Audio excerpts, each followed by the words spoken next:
Well, we're almost here. The domestic seasons in Europe are starting to come to an end, but that does not mean these videos will stop. Firstly, because we still have to cover the final weekend, and secondly, because this summer is going to be awesome. We're going to have Euros, Copa America, and MLS to keep us going throughout the whole summer, so don't go anywhere. We will still have loads of videos. But first, let's get on with the Saturday soccer slate. What's happening, everyone? Sam, aka FIFA Brit from Gold Boys, here today to break down all the action going on Saturday. Now, on Sunday, we will have the Premier League and the French League, Ligue 1, so stay tuned for a video coming out on the Sunday slate later on. If you aren't subscribed to our YouTube channel, hit the subscribe button, turn on notifications so you can see that video as soon as it drops, and make sure you catch those lines before they start moving. But first and foremost, as always, this video is sponsored by Sleeper Picks. Stay tuned for more on that later. We are going to talk about the MLS. Now, as I mentioned earlier, the MLS will be running throughout the summer, as the European domestic leagues will not be on. We will also have the Euros and Copa America, like I mentioned earlier, but the MLS will be basically the only domestic league that I can actually bet on and care about in the state of New York. And so I haven't talked about them too much in my previous videos, but now that we're getting into the summer and that's the content I'm going to be focusing on, we're going to be talking about the MLS a lot more in these videos. So if you like the MLS, great place for you to learn more about it. And if you don't like it, just wait and let me convince you, because trust me, after a few games, you will fucking love it. I was watching it the other day, a raccoon came onto a field, okay? You only see that shit in the MLS, okay? He even got his own Topps card. His name is Raquinho. They made a heat map about him, okay? So trust me, you will love the MLS. And if you don't, you just haven't watched it yet. First game I want to talk about in the MLS is Cincinnati against St. Louis. Now, FC Cincinnati are in fantastic form last year. They were definitely a front runner for the MLS Cup. They eventually fell short to Columbus, who went on to be the eventual winner of the MLS Cup. But this year they look very strong again, especially at home. Cincinnati have won 5 games in a row, and St. Louis, as much as I enjoy their games because they're usually high scoring, St. Louis haven't won an away game all season. Now, they've racked up quite a few draws, but Cincinnati are so strong at closing out games and getting wins that my lean for this game is Cincinnati moneyline, and you can get that at around -125. I haven't locked that in yet because MLS teams just played their first midweek fixtures this past week. They had games on Wednesday, and if there's one thing you should know about MLS teams, as fun as they are to watch, they're really, really bad at rotating their squads and handling more than one game in a week. Typically, if good teams are playing in tournaments like the CONCACAF Champions League, where they have to play a lot of midweek fixtures, I almost always fade them in the domestic league on the weekend because they've just traveled somewhere and now they're coming back and they just simply can't handle 2 games in a week for some reason. I don't know why they don't train for this conditioning, but for whatever reason, most MLS teams are not good at playing multiple games in a week. So for that reason, I want to make sure all the main guys are starting for Cincinnati. We want to see Luciano Acosta, guys like that. Their strike force is a little up in the air right now because one of their strikers, Bupenza, has a broken jaw or something like that because someone punched him outside a bar. So their striker situation is a little bit weird, but as long as Acosta is playing attacking mid, Cincinnati absolutely have a chance of winning basically any game, but especially at home. So their money line is a really nice price at -125. That is my unofficial lean for this game.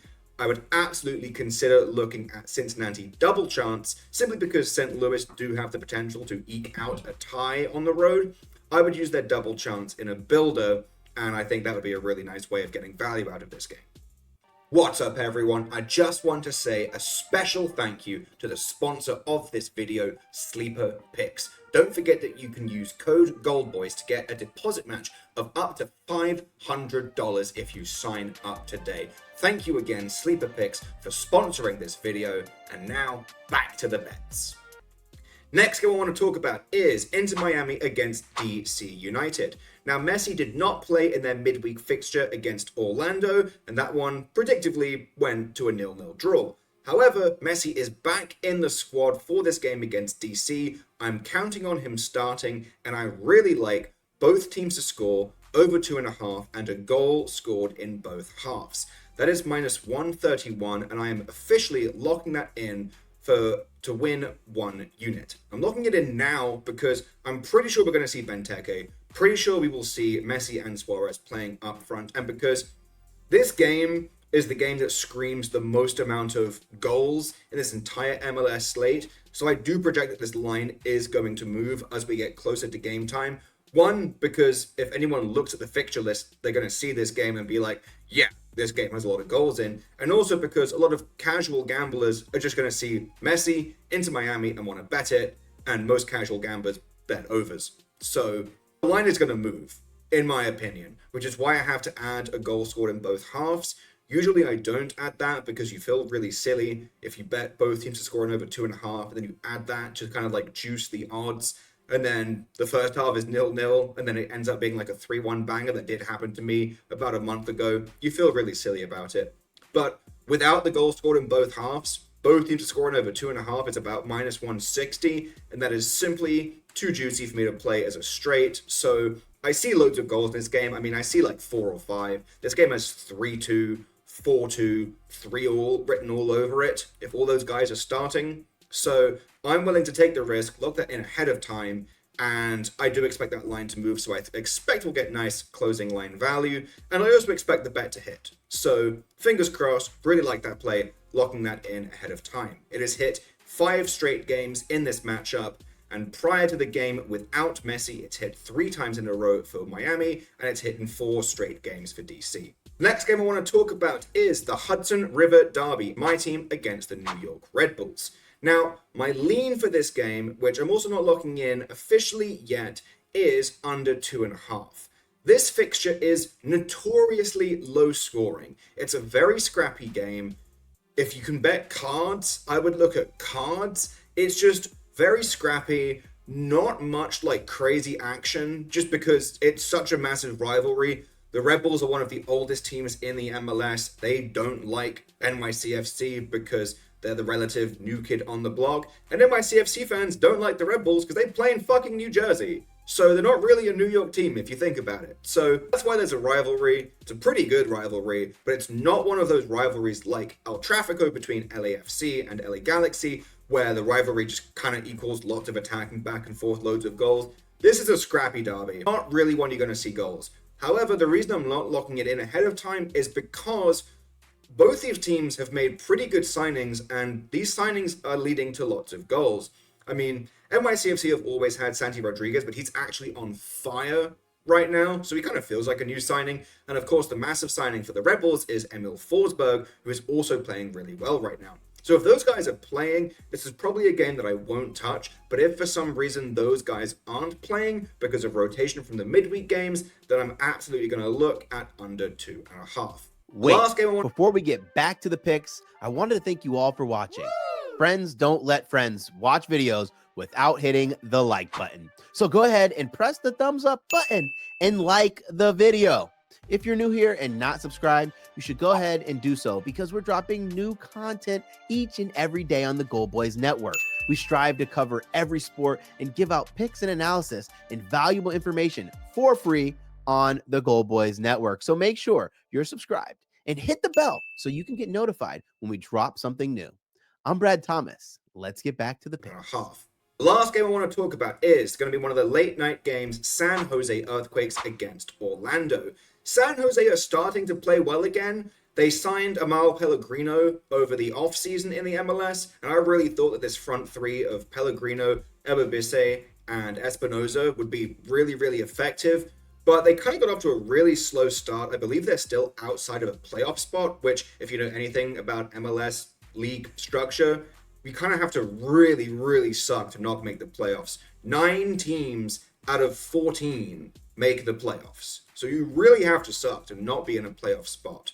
That being said, San Jose just made a signing a couple of weeks ago that I really think brings this team together. His name's Hernan Lopez. He's an attacking mid, came from Argentina, and being a designated player to play in that 10 role to really connect the midfield to that fantastic front three and being able to provide link-up play while also being able to provide offense. He has scored in back-to-back games, and yes, I bet him both of those games, and yeah, we cashed both times. So This guy, I think, really makes the San Jose team the team that we all thought they were going to be at the start of the season. And so, for that reason, I really lean over 2.5. The reason I'm not locking it ahead of time is because MLS games have been played midweek. You know the drill by now. I want to make sure all these guys are going to be starting before I lock in that over. Otherwise, I don't love it as much. But you can get over 2.5 at around -135. I believe the best line is on Caesars. I would play that up to -140. Once it drifts past that, I wouldn't touch it. The reason why I'm not adding both teams to score is because I'm honestly not sure if Orlando get one here.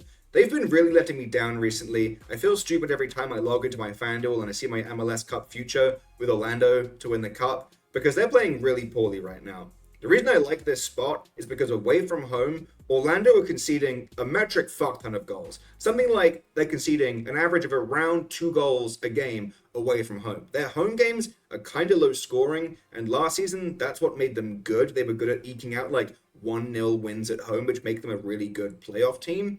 But now they're not even scoring those goals. Their home games are just low scoring, and they're giving up a ton of goals away from home. And San Jose actually looked like a team that could score 3 goals if they wanted to.